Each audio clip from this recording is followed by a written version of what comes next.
ओम शांति। 17 अगस्त की मुरली है, प्रातः मुरली। ओम शांति। बाप दादा मधुबन से। मीठे प्यारे प्राणेश्वर प्रिय पिता कहते हैं, मीठे बच्चे, बाप और वर्षे को याद करने में तुम्हारी कमाई भी है तो तंदुरुस्ती भी है। तुम अमर बन जाते हो।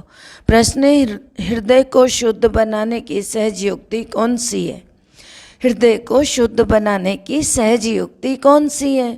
उत्तर है, कहाँ भी रहो ट्रस्टी होकर रहो। हमेशा समझो हम शिव बाबा के भंडारे से खाते हैं। शिव बाबा के भंडारे का भोजन खाने वालों का हृदय शुद्ध हो जाता है। प्रवृत्ति में रहते अगर श्रीमद् प्रमाण डायरेक्शन पर ट्रस्टी बनकर रहते हैं तो वह भी शिव बाबा का भंडारा है, मन से सरेंडर है। ओम शांति। जन्म जन्मांतर आधा कल्प बच्चों ने सत्संग किए हैं। जन्म जन्मांतर आधा कल्प बच्चों ने सत्संग किए हैं। साधु संत पंडित आदि सब मनुष्यों का सत्संग होता है। यह कोई भी मनुष्य का सत्संग नहीं है। इसको कहा जाता है रूहानी सत्संग। सुप्रीम रूह रूहों के साथ रूह रियान अर्थात सत्संग करते हैं। यहाँ तुम कोई मनुष्य से नहीं सुनते हो, ना देवताओं से सुनते हो, तुम सुनते हो भगवान से। भगवान को हमेशा निराकार कहा जाता है और भगवान आते ही तब है जब बच्चों को भगवान और भगवती बनाने के लिए पढ़ाना होता है। भगवान और भगवती का पद सिवाय भगवान के कोई दे ना सके। तुम बच्चे जानते हो कल्प कल्प संगम युग होता है तो निराकार भगवान आकर हमको ज्ञान देते हैं।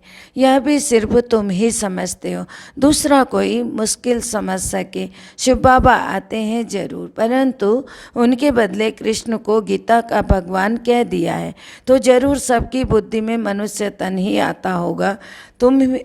तुम ही दैवी गुण वाले थे और अब आसुरी गुण वाले बने हो, अब फिर देवी गुण वाले बनते हो। दैवी गुण वालों को ईश्वरीय संप्रदाय कहते हैं, आसुरी गुण वालों को आसुरी संप्रदाय कहा जाता है। अब निराकार बाप निराकार संप्रदाय अर्थात आत्माओं को पढ़ाते हैं, इसलिए कहा जाता है ईश्वरीय संप्रदाय अथवा रूहानी संप्रदाय, जिन्हें रूहानी बाप आकर पढ़ाते हैं। अभी तुम रूहानी रूह अभिमानी बनते हो। तो बाबा कहते हैं आत्म अभिमानी, रूहानी या रूह अभिमानी या आत्म अभिमानी एक ही बात है। बाप हमको पढ़ाते हैं। बाबा कहते हैं कि मुझे याद करो तो तुम्हारे जो है विकर्म विनाश हो जाएंगे। रूहों को ही पढ़ाते हैं, वही नॉलेजफुल हैं। और ऋषि मुनि आदि तो सब नेति नेति कहते गए, अर्थात हम रूह को नहीं जानते हैं। जब तक वह ज्ञान सागर सम्मुख ना आए तो ज्ञान भी कैसे समझाए। यह अच्छी रीति समझने की बातें हैं। हमको कोई मनुष्य नहीं पढ़ाते, हमको बाप पढ़ाते हैं। वह है बेहद का बाप निराकार। यह भी बच्चों को समझाया, बाप ही आकर रूहों को पावन बनाते हैं। तो बाबा कहते हैं तुम जानते हो हम पावन थे, पहले पतित बने हैं, फिर पतित से फिर पावन कैसे बनते हैं। चित्र भी देखो सामने है। बाबा राय देते हैं घड़ी घड़ी चक्र के सामने जाकर बैठो और बुद्धि में सारा ज्ञान आ जाएगा कि हम संगम युग पर बैठे हैं। अभी अपने को क्या समझते हैं? कलयुगी समझते हैं। बाबा कहते हैं अभी तो आप अपने आप को कलयुगी समझते हो। कलयुग को घोर अंधियारा कहा जाता है। अभी तुम हो संगम युग पर। फिर बाबा कहते हैं अभी तुमको रोशनी है, सतयुग में फिर तुमको यह ज्ञान नहीं मिलता है। बाप जब आते हैं तभी घोर सोजरा होता है। यह संगम है ही कल्याणकारी युग। इन जैसा कोई युग होता ही नहीं है। जबकि बाप आते हैं सतयुग को कल्याणकारी नहीं कहेंगे, वहाँ किसी का कल्याण नहीं होता है। कल्याण संगम पर ही होता है। सतयुग में तो है ही कल्याण। अब संगम पर कलयुग को सतयुग कल्याणकारी बनाते हैं। तो संगम पर कलयुग को सतयुग कल्याणकारी बनाते हैं। तो बाबा कहते हैं अब तुम्हारा देखो कितना कल्याण होता है। कब? जब संगम पर हो। सिर्फ बाप और वर्षे को याद करने में कितनी तुम्हारी कमाई है। तो कमाई की कमाई भी है, कमाई भी है और तंदुरुस्ती भी है। फिर बाबा कहते हैं तंदुरुस्ती की तंदुरुस्ती भी है। तुम्हारा जीवन अमर बनता है, तुम्हारी कभी अकाले मृत्यु नहीं होती है। तो बच्चों को कितनी खुशी रहनी चाहिए, क्योंकि तुम्हारी बुद्धि में सारी नॉलेज है। यहाँ तुम बच्चे आते हो पुरुषार्थ कर, म्यूजियम में चित्रों पर समझाने के लायक बनना चाहिए। अपने को लायक बनाने के लिए 7-8 रोज बैठकर सीखो, प्रैक्टिस हुई, झट भागा सर्विस पर, सर्विस करके फिर लौट आए। यह सीखना तो बहुत सहज है। चित्र को सामने देखने से ही बुद्धि में आ जाता है कि हम संगम पर बैठे। आज की दुनिया में बहुत मनुष्य हैं, कल बहुत थोड़े होंगे, कल अर्थात सतयुग पर बहुत कम होंगे। इतने सब वापस जाने हैं। अभी बाप स्वयं आए हैं, बच्चों की कितनी इज्जत रखते हैं। दूर देश का रहने वाला आया देश पर आए, रावण का देश पर आया देश है ना। रावण के देश में कौन आया? हमारे प्यारे पिता शिव बाबा आए, भगवान आए। राम के देश में तो कभी रावण आ नहीं सकता। इस पर एक कहानी अथवा कथा भी सुनाते हैं। जो भी कथाएं सुनाते हैं वह सब हैं कहानियाँ। न तो कहानियों में कोई सार है, न नावल्स में कोई सार है।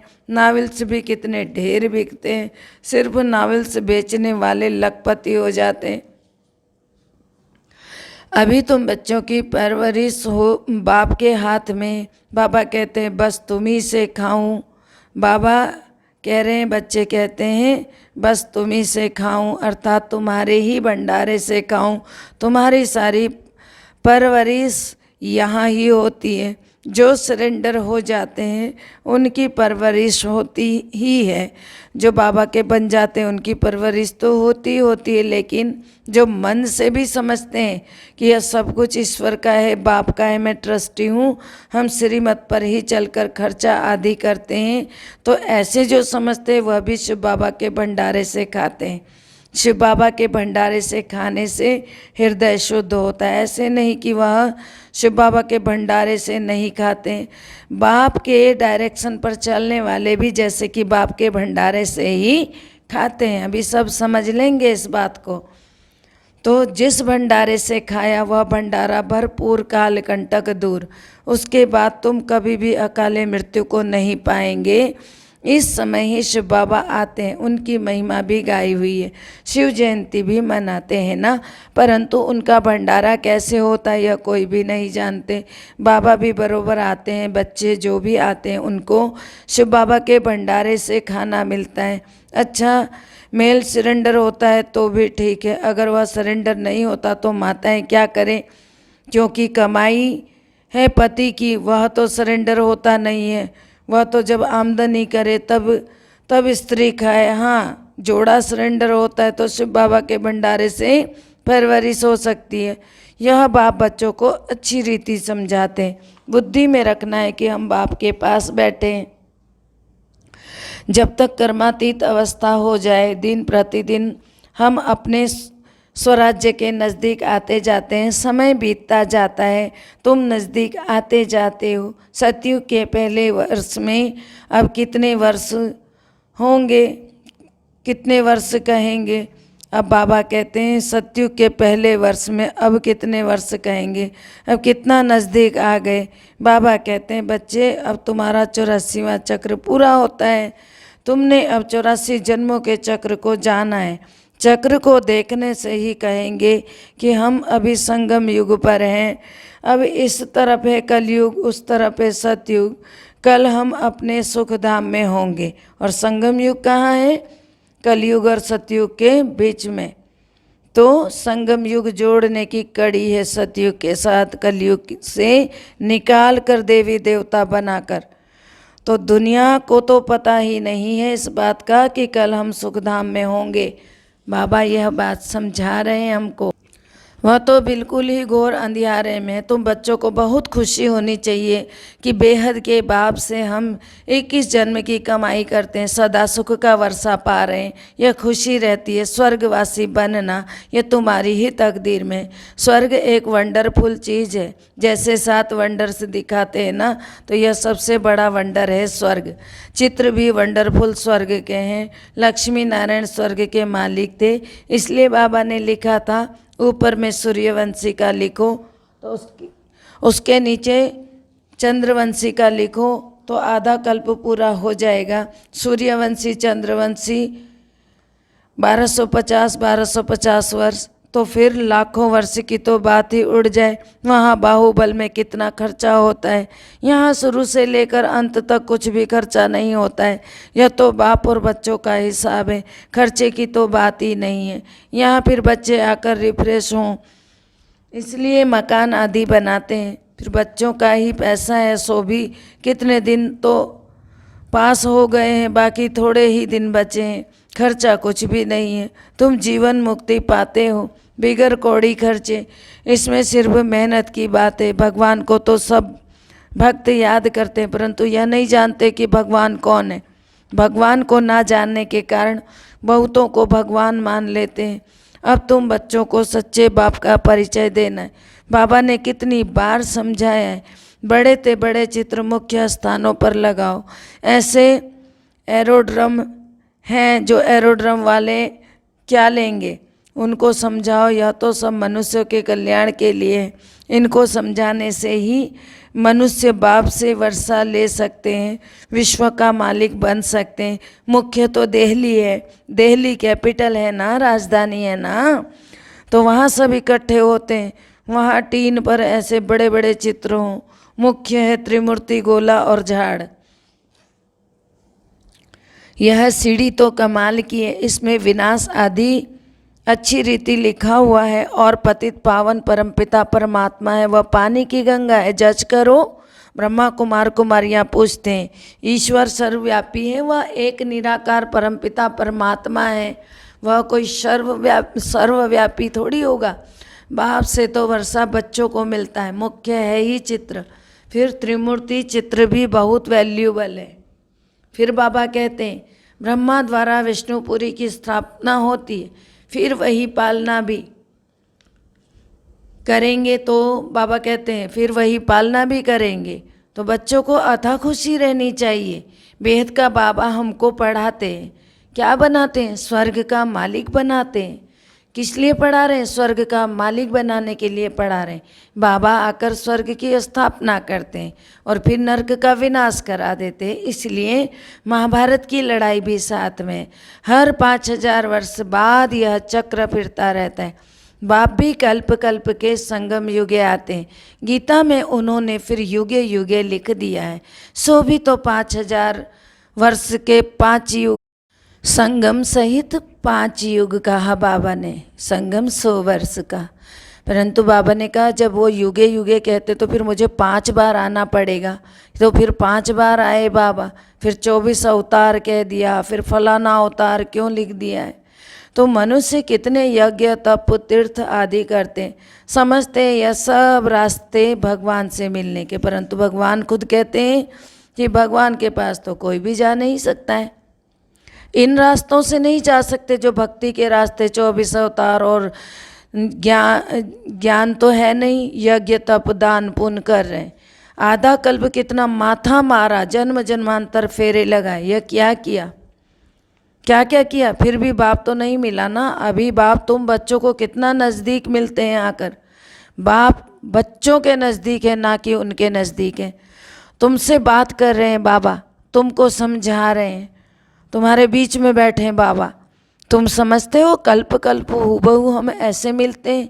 जो कुछ बीता कल्प कल्प होगा, फिर वही कल्प कल्प होगा, वही दादा जोहरी होगा, फिर उसमें ही बाबा प्रवेश करेंगे, फिर वही बच्चे आकर बाप के बनेंगे और फिर से स्वर्ग का वर्षा लेंगे। यह बाप का तुम बच्चों के साथ अनादि अविनाशी पाठ कल्प कल्प ऐसे ही रिपीट होगा।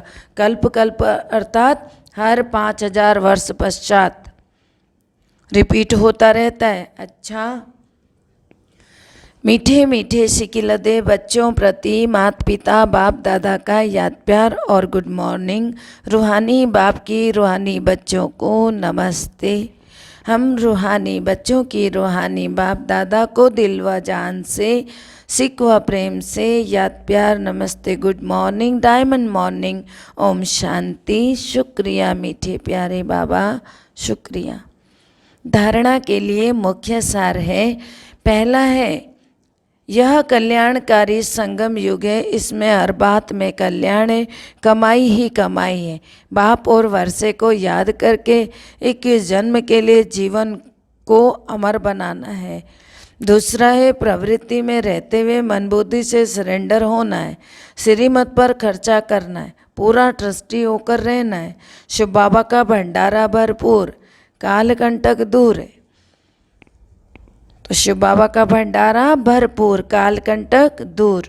तो बाबा कहते हैं वरदान देते हैं बाबा के वरदानी हाथ हम सब के मस्तक पर मीठे प्यारे प्राणेश्वर पिता वरदान दे रहे हैं। विस्तार की रंग बिरंगी बातों से किनारा कर मुश्किल को सहज बनाने वाले सहज योगी भव। विस्तार की रंग बिरंगी बातों से किनारा कर मुश्किल को सहज बनाने वाले सहज योगी भव। जब बाप को देखने के बजाय बातों को देखने लग जाते हो ना, तो कई क्वेश्चन उत्पन्न होते हैं और सहज बात भी मुश्किल अनुभव होने लगती है, क्योंकि बातें हैं वृक्ष और बाप है बीज। जो विस्तार वाले वृक्ष को हाथ में उठाते हैं वह बाप को किनारे कर देते हैं। फिर विस्तार एक जाल बन जाता है जिसमें फंसते जाते हैं। बातों के विस्तार में रंग बिरंगी बातें होती हैं जो अपनी ओर आकर्षित कर लेती है। इसलिए बीज रूप बाप की याद में बिंदी लगाकर उनसे किनारा कर लो, सहज ही योगी बन जाएंगे। बाबा ने क्या कहा कि बातों के विस्तार में रंग बिरंगी बातें होती हैं जो अपनी ओर आकर्षित कर लेती है। इसलिए बीज रूप बाप की याद से बिंदी लगाकर उनसे किनारा कर लो तो सहज ही योगी बन जाएंगे। स्लोगन है, मैं और मेरेपन के अलाय को, खाद को समाप्त करना ही रियल गोल्ड बनना है। मैं और मेरेपन की अलाय को समाप्त करना ही रियल गोल्ड बनना है। ओम शांति। सर्व का भला हो, सब सुख पाएं, सब परमात्मा से जुड़ जाएं। सर्व का भला हो, सब सुख पाएं, सब परमात्मा से जुड़ जाएं। सर्व का भला हो, सब सुख पाएं, सब परमात्मा से जुड़ जाएं। अंत समय में अपना जीवन सफल बनाएं, मुक्त जीवन मुक्ति को पाएं। सबकी मनोकामनाएं पूर्ण हो जाएं, शुभ भावनाएं पूर्ण हो जाएं। ओम शांति।